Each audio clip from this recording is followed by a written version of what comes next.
ইসলাম ধর্ম গ্রহণ করলেই কি মিলবে সংরক্ষণ? হাইকোর্টের রায়ে বড় ধাক্কা। এবার কি সেই সিদ্ধান্তকে সুপ্রিম কোর্টে চ্যালেঞ্জ করলো সরকার? দেশের সর্বোচ্চ আদালত কি রায় দেয় এখন সেদিকেই তাকিয়ে গোটা দেশ। শুধুমাত্র ইসলাম ধর্ম গ্রহণ করলেই কি একজন ব্যক্তি সংরক্ষণের সুবিধা পাওয়ার অধিকারী হবেন? এই প্রশ্ন ঘিরেই শুরু নতুন বড় আইনি লড়াই।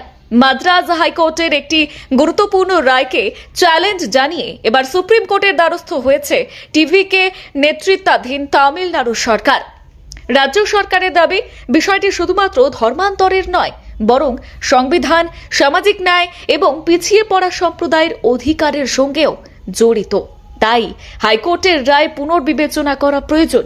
বিতর্কের সূত্রপাত 2024 সালের 9 মার্চ জারি হওয়া একটি সরকারি নির্দেশিকাকে কেন্দ্র করে।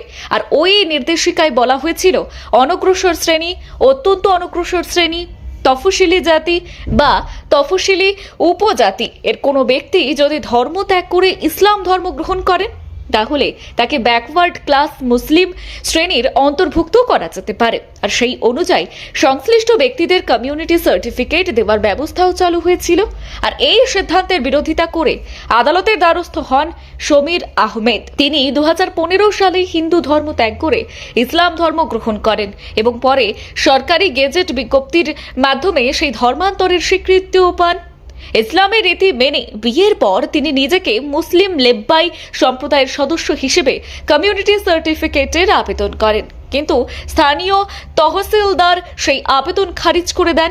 এরপরই তিনি মাদ্রাজ হাইকোর্টে মামলা দায়ের করেন। মামলার শুনানিতে বিচারপতি GR স্বামীনাথন এবং বিচারপতি PB বালাজির ডিভিশন বেঞ্চ স্পষ্ট জানিয়ে দেয়, শুধুমাত্র ধর্ম পরিবর্তনের ভিত্তিতে কাউকে সংরক্ষণের জন্য নির্দিষ্ট অনগ্রসর মুসলিম সম্প্রদায়ের সদস্য হিসেবে স্বীকৃতি দেওয়া যায় না।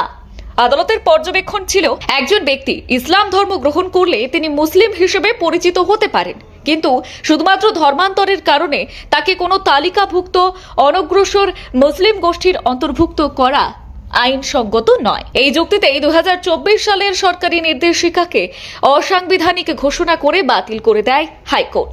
তবে এই রায় একমত নয় তামিলনাড়ু সরকার। সুপ্রিম কোর্টে দায়ের করা আবেদনে রাজ্যের দাবি, সরকারের নির্দেশিকার উদ্দেশ্য ছিল সামাজিকভাবে পিছিয়ে থাকা মুসলিম সম্প্রদায়ের বিভিন্ন গোষ্ঠীর ন্যায্য অধিকার নিশ্চিত করা।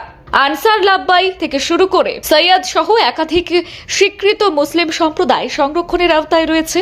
তাই ধর্মান্তরিত ব্যক্তিদের ক্ষেত্রেও বিষয়টি সামাজিক বাস্তবতা এবং সাংবিধানিক নীতির আলোকে বিবেচনা করাই উচিত।